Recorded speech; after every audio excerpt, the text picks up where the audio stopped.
Now, you might have seen that the Prime Minister, Theresa May, did an interview with the Sunday Times at the weekend. The interviewer, Eleanor Mills, described how most of her early questions about Donald Trump were stonewalled by the Prime Minister. But Miss May was then incredibly forthcoming about her background, her husband and her passions. What has proved to be the more controversial element of the interview, though, is what Mrs. May wore for some of it. She was wearing brown leather trousers, traditionally a garment sported by rock stars, Peter Stringfellow and biker gangs. Leather trousers are definitely a bold sartorial choice for a Prime Minister, maybe for anyone. So are you a fan of them, or do you think that they are a fashion disaster that should be avoided at all costs? Let's leave Theresa May out of it. Tell us about your leather trousers. 0500 288 291. Email vine@bbc.co.uk. We're joined by Edwina Currie, former Conservative minister who loves Theresa May in her leathers, and Grant Harrold, a former royal.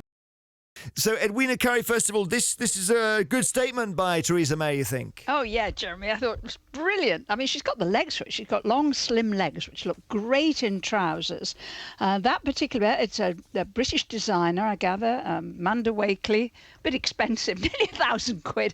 But if you pay less than £100, you're getting plastic. And then you know what happens when you wear a lot of plastic, Jeremy? Oh, yeah. You sweat. You sweat inside, and it can become quite uncomfortable. You could wear talc, I suppose. Well, it depends how long you're going to be in them. You become a bit like a biker. If you're going to be a proper biker, you have to wear real leather, otherwise they're not comfortable. Do you think, I mean, this, by the way, we do this item, if Gordon Brown had turned up in leather trousers, we would have done this anyway, so it's nothing to do with Theresa May being a woman. But do you think it's incompatible with the level of dignity needed for a Prime Minister? It has everything to do with Theresa May being our second woman Prime Minister. Of course it has. Our first woman Prime Minister tended to dress a little bit like a man. And, that was the style of the time back in the 80s. If you wanted to be a top woman, you had to almost pretend that you were an honorary man. I don't think that's true anymore. And Theresa's taste for colour and for style and for British design and so on is phenomenal. And it's one of her big interests. It's one of the main things she spends her money on. To me, that's wonderful. I mean, here we are. We've been praising Ed Balls all weekend for his come dancing wearing sequins and how he's become a human being as a result. Now we have a Prime Minister in leather trousers and she looks terrific. So Grant Harrold, former royal butler, we should welcome this. Good afternoon, Jeremy and Edwina. I'm afraid I'm not a huge fan of leather trousers, but I must say that the Prime Minister is normally always very well dressed, and I can't obviously criticise that, but when it comes to leather trousers, unless you're auditioning for Greece, it's not a favourite of mine. Well, tell us why not. I think it's just for a role model. I think people look at you how you dress, as we know, the way you dress is obviously very important. And I think for younger people are quite easily influenced. And if they see that a Prime Minister dresses, I wouldn't say inappropriately or anybody. I think it's just if they dress a certain way, you might end up with people thinking that's fine and they dress like it all the time. Do you think younger people would be influenced by what the Prime Minister wears? That's shocking to hear that. I think so. I think, again, it's because she's going to be one of the most famous people in the world, and younger people probably do look up to her or look at what she's wearing. And like any kind of role model, any celebrity, people look at what they wear and they copy them. I've got quite a few younger friends who look at different celebrities of today and they want to dress like them. They want to wear what they wear. They want to smell like them. They want to have the same haircut. So I think that's where it can be a little bit tricky, that they don't get the wrong idea where, as I say, with leather trousers, I'm not saying there's an actual issue with them. I think it's just if you wear them at the wrong place. So, for example, you went to a restaurant and you looked like a biker, for example. Rubbish. It might Go not on, look Edwina, quite you think this right. is nonsense? Oh, Grant, for heaven's sake, I bet you look nice in leather trousers. I'll save that for another time, Edwina. The Prime Minister was being photographed at home, and so it was nice to see what she would relax in. She was wearing trainers. Admittedly, they were £265 Burberry trainers. You got the slight feeling they probably didn't get very muddy, and she was wearing a cashmere sweater, and she looked very nice indeed. She wouldn't necessarily dress like that if she was going to meet Putin. Well, that is the key point, isn't it? That leather trousers they make a statement, and the statement is rock and roll.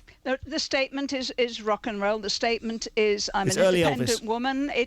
That's fine. Well, it isn't. It's 2016, heading into 2017. We women, we professional women, we successful women, we can wear what we like, and we're not going to get dictated to by you chaps. Well, that is for sure. But Grant, if Theresa May turned up at a royal banquet in leather trousers, would there be some glances? I think I'd be shown it to the door.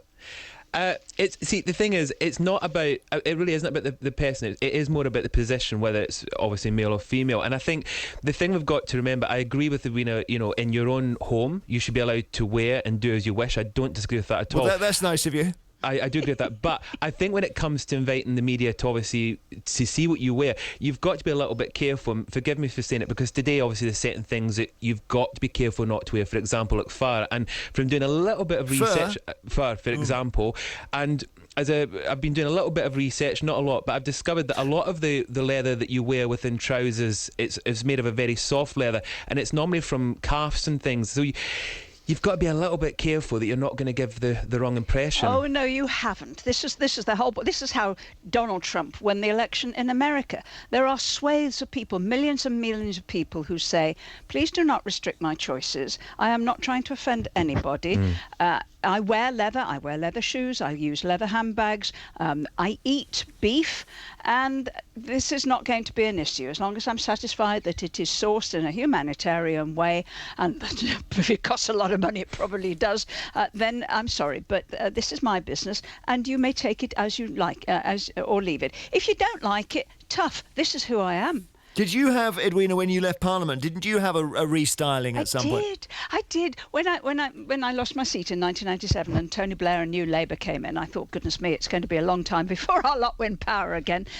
It's time for a makeover. And I wrote to the editor of Vogue and asked if she would help. And she said yes, and I had the most wonderful time. I had a wardrobe full of Margaret Thatcher suits, and they obviously weren't going to go anywhere.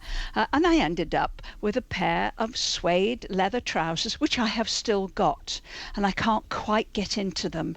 But the pictures of Theresa May, our Prime Minister, has made me ambitious, and I'm going to by Christmas. Thank you very much. Edwina Currie, former Conservative Minister, and Grant Harrold, who is known as the Royal Butler, who was a member of the royal household of their Royal Highnesses the Prince of Wales and the Duchess of Cornwall.